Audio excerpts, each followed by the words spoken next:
Hello everyone, welcome back to my channel. This is Muskan and we are going to talk about 5 years of demonetization.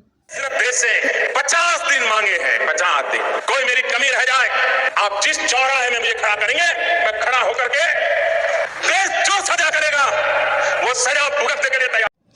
ये video शायद आपको याद ही होगा जब अपने ही पैसों को पाने के लिए 50 दिन तक एटीएम बैंकों के लाइनों में रहना पड़ रहा था और साथ में नोटबंदी की मार को झेलना पड़ रहा था। तो ये कौन सी बड़ी बात है, इसीलिए हमें ये वीडियो याद है। तो ये वीडियो है 8 नवंबर 2016 का, रात 8 बजे एक और मास्टर स्ट्रोक। बट ये मास्टर स्ट्रोक थाली बजाना, घंटी बजाना और दिए जलाने से काफ़ी हद तक खतरनाक था। देश में भ्रष्टाचार, काला धन एवं जाली नोट के खिलाफ हम जो लड़ाई लड़ रहे हैं, इससे ताकत मिलने वाली। Okay, that's all. Back to our point. In this video, we are going to discuss about good things as well as limitation of नोटबंदी।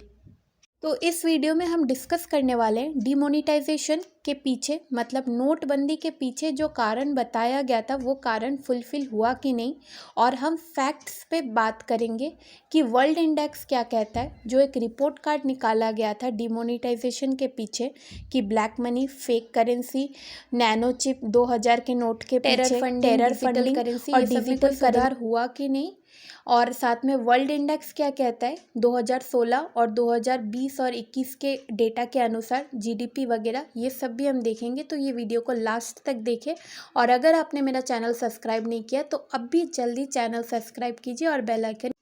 2016 में आरबीआई की रिपोर्ट के अनुसार 86% लिक्विड कैश था पीपल्स के पास, जिसमें से 99% रिटर्न आ गए बैंकों के पास। इंडियन जीडीपी 2016 और 17 के आंकड़ों के हिसाब से अगर हम देखें तो 151.85 लाख करोड़ में से बस 16,000 करोड़ वापस आया। मतलब 10 रुपये के खोज में हमने 100 रुपये बर्बाद कर दिया। तो हमारे रिपोर्ट के अनुसार फर्स्ट पॉइंट हमारा ब्लैक मनी था, जो बिल्कुल ही फेल गया क्योंकि 16,000 करोड़ आया आउट ऑफ 151.84 लाख करोड़ में से। अब हमारा सेकंड पॉइंट है फेक करेंसी। तो इसके बारे में भी हम डिस्कस करते हैं डिटेल्स में। अब हम दुनिया के कुछ डेवलप्ड कंट्री के करेंसी को डिटेल्स में देखेंगे कि वो इंडिया के करेंसी से कैसे डिफरेंट है। सबसे पहला यूएसए का जो हाईएस्ट करेंसी है वो है $100 और इंडिया का 2000 रुपीज़। 2000 ये हमारा सबसे हाईएस्ट करेंसी है और ये इनका $100। साथ में चाइना का 100 येन है, इनका ये हाईएस्ट करेंसी है, इसके ऊपर ये कोई भी नोट नहीं लाते। और साथ में जर्मनी थोड़ा ज़्यादा है 500 यूरो, पर लेटेस्ट न्यूज़ के अनुसार जर्मनी भी चाहता है कि उनका भी करेंसी स्मॉल रेट तक रहे, इसीलिए वो 500 यूरो से 100 यूरो में बहुत जल्दी कन्वर्ट करने वाला है। तो इससे हमें क्या पता चलता है कि दुनिया के ज़्यादातर देश अपना जो करेंसी रेट है वो उसको स्मॉल रखना चाहते हैं। स्मॉल रखने का फ़ायदा क्या है कि फेक करेंसी ज़्यादा नहीं बनेगा एज़ कम्पेयर टू अगर हमारा हाईएस्ट करेंसी है। जैसे 2000 का अगर आपके पास सपोज 2000 का अगर आपके पास 2 गड्डी है और 500 का वही 2 गड्डी 500 अगर आप बनाना चाहते हैं तो 3 या 4 गड्डी आपको रखना पड़ेगा। तो ये क्या होता है कि रेट में ज़्यादा होता है, टैक्स का इसमें चोरी कम होता है। तो पहले डिमोनेटाइजेशन के पहले हमारा जो हाईएस्ट करेंसी था वो 1000 था और अभी हमारा हाईएस्ट करेंसी 2000 है। तो इसके कारण फेक करेंसी ज़्यादा बन रहे हैं, साथ में टैक्स चोरी भी ज़्यादा हो रहा है। आए दिन हम देख रहे हैं इनकम टैक्स का रेट यहाँ वहाँ पड़ रहा है। तो ये फेक करेंसी भी फेल हो गया जो सरकार के द्वारा जो रिपोर्ट दिया गया था। अब हम थर्ड नंबर के ऊपर चर्चा करेंगे जो कि है नैनो चिप इन 2000 रुपीज़। तो ये तो मुझे बताने का ज़रूरत नहीं है कि 2000 रुपीज़ में एक्चुअली नैनो चिप है, जैसा कि हमें मीडिया से जानने को मिला था इन 2016। एनजीसी यानी नैनो जीपीएस चिप लगा हुआ होगा कि उसमें नैनो टेक्नोलॉजी जीपीएस का इस्तेमाल है। अगर एक जगह पर बहुत सारे नोट, जैसा कि मीडिया में बोला गया था कि 2000 रुपीज़ के अंदर नैनो चिप टेक्नोलॉजी दिया जाएगा, जिससे क्या होगा कि अगर आप एक जगह बहुत सारे 2000 रुपीज़ के नोट्स को रखते हैं तो वो सरकार को पता चल जाएगा। पर ऐसा कुछ नहीं है। अगर आप चाहे तो इसका अगर आपको प्रूफ चाहिए, इसका प्रूफ कोई भी वर्ल्ड इंडेक्स में तो आपको मैं दिखा नहीं सकती, पर अगर आपको चाहिए तो आप अपने 2000 रुपीज़ के नोट को फाड़ के देख सकते हैं। तो हम यही निष्कर्ष पे आते हैं कि रिपोर्ट कार्ड ऑफ डिमोनेटाइजेशन जो गवर्नमेंट के द्वारा निकाला गया था उसका third point nano chip technology, ये भी फेल हो गया। मतलब ये फेल क्या, इसमें कुछ था ही नहीं, ये फेक न्यूज़ था।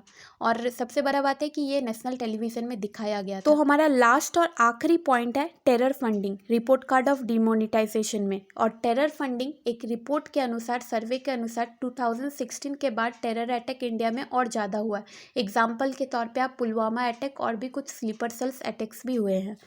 तो ओवरऑल अगर हम देखें कि डिमोनिटाइजेशन से हमें कितना फ़ायदा हुआ और कितना नुकसान हुआ, तो फ़ायदे से कई गुना ज़्यादा हमें नुकसान हुआ। तो ये ओवरऑल ये फेल होता है डिमोनिटाइजेशन।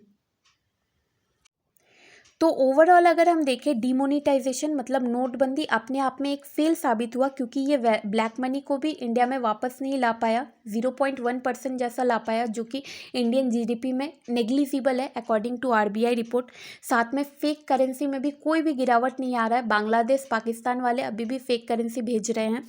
और साथ में नैनो चिप टेक्नोलॉजी 2000 रुपीज़ में लगा नहीं है, ये भी पूरी तरीके से प्रूव हो चुका है। और टेरर फंडिंग अभी तक हो रहा है, हमें पता है आईएसआई गैंग वगैरह ये सबको टेरर फंडिंग अभी भी हो रहा है, क्योंकि पुलवामा अटैक ये इसका सबसे बड़ा है। तो ये डिमोनिटाइजेशन का एक ही उद्देश्य था, ये 4-5 अगर हम पॉइंट्स देखें तो एक ही उद्देश्य था, वो था करप्शन को कम करना।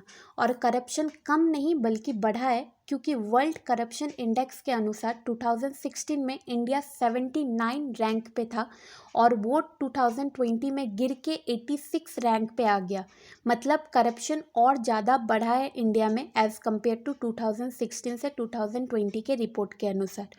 और अगर आप इसको नेहरू की गलती भी बोल सकते हैं, जो कि आजकल का ट्रेंड है, कोई भी गलती हो रहा है तो वो नेहरू की गलती है, तो ऐसा आप बोल सकते हैं। और साथ में अगर आप इसको इंटरनेशनल कंस्पिरेंसी का नाम देना चाहते हैं तो आप वो भी दे सकते हैं, क्योंकि ये भी आजकल ट्रेंड है, क्योंकि वर्ल्ड करप्शन इंडेक्स वगैरह तो नेशनल से नहीं बनता, इंटरनेशनल से बनता है। So this is the end of this lecture. I hope you all like this. If you all like this video, then please subscribe my channel.